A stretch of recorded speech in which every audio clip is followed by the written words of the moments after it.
Hello students, मैं चंद्र प्रकाश गढ़वाल। आज के इस वीडियो लेक्चर में हम पढ़ेंगे कक्षा 8 का 5वां अध्याय चिट्ठियों की अनूठी दुनिया। चिट्ठियों की अनूठी दुनिया नामक इस पाठ के लेखक हैं अरविंद कुमार सिंह।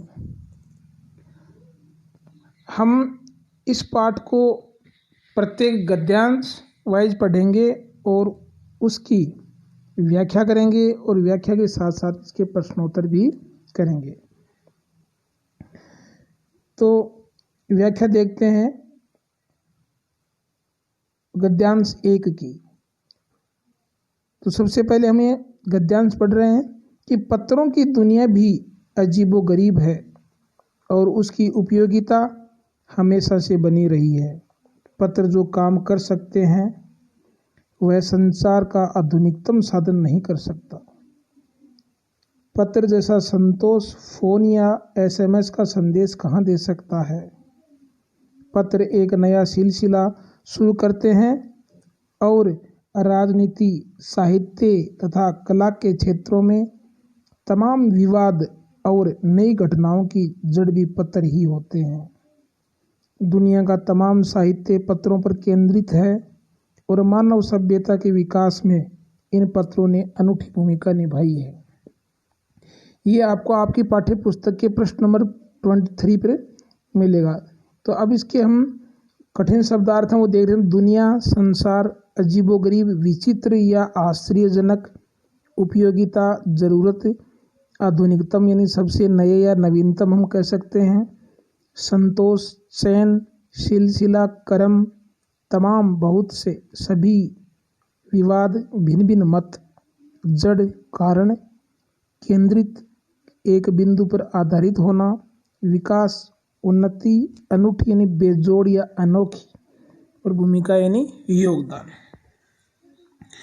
तो इसमें कवि अरविंद कुमार सिंह इस पाठ के माध्यम से हमें क्या कहना चाहते हैं चिट्ठियों की अनूठी दुनिया के माध्यम से। तो उसका सबसे पहले हम संदर्भ एवं प्रसंग देख रहे हैं। तो हम कहेंगे प्रस्तुत गद्यांश हमारी पाठ्य पुस्तक वसंत में संकलित पाठ चिट्ठियों की अनूठी दुनिया से लिया गया है। इसके लेखक अरविंद कुमार सिंह हैं। इस अंश में लेखक ने बताया है कि फोन, एसएमएस आदि पत्रों का स्थान नहीं ले सकते। मानव सभ्यता के विकास में पत्रों का बहुत बड़ा हाथ रहा है। अब देखते हैं इसकी व्याख्या। लेखक कहता है कि हमारे सामाजिक जीवन में एक अनोखी वस्तु रहा है। आज भी पत्र अपनी उपयोगिता बनाए हुए है। पत्र है वो क्या रहा है, हमारे सामाजिक जीवन में एक अनोखी वस्तु रहा है। आपने देखा होगा, आप जब छोटे बच्चे थे तो यहाँ अभी आपके जीवन में तो आप लोगों ने नहीं देखा, लेकिन हमने हमारे जीवन में देखा है कि मोबाइल, टेलीफोन ऐसी कोई सुविधाएं नहीं थी।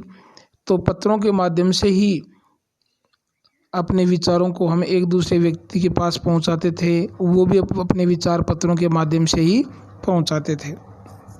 तो पत्र है, हम कह सकते हैं पत्र है वो सामाजिक जीवन में पत्र की एक अनोखी भूमिका रही है। आज समाचार भेजने के अनेक चमत्कारी साधन आ गए हैं, फिर भी ये साधन पत्रों का स्थान नहीं ले सकते। और आज टेलीफोन और मोबाइल फ़ोन है जिनमें हम किसी व्यक्ति से सीधी बात करके उसके हालचाल जान सकते हैं, लेकिन एसएमएस से भेजे जाने वाले संदेश पत्र या स्थान नहीं, मतलब जो एसएमएस से हम जो भी कुछ संदेश भेजते हैं वो पत्र का स्थान नहीं ले सकते। पत्र हमारे जीवन में नए नए विचारों को सामने लाते हैं।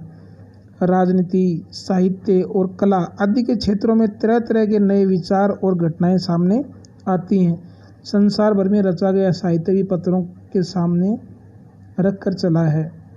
मतलब बहुत सारे लोगों ने किसी भी व्यक्ति की जीवनी के बारे में लिखा है तो उसके द्वारा लिखे गए पत्रों को आधारित मानकर ही उसकी बायोग्राफी या लिखी होगी। यदि हम संसार में मानव सभ्यता के विकास पर दृष्टि डालें तो पता चलेगा कि इसमें पत्रों का बड़ा योगदान रहा है। तो इस प्रकार हम इस लेसन को गद्यांश वाइज पढ़ेंगे, साथ साथ इसकी गद्यांशों के जो प्रश्न उत्तर हैं वो भी हम साथ साथ करते रहेंगे। तो अब आपको अटैचमेंट में ये व्याख्या प्लस इसके प्रश्न उत्तर दिए हुए होंगे, वो आपको अपने अभ्यास पुस्तिका में लिखने हैं और याद करना है।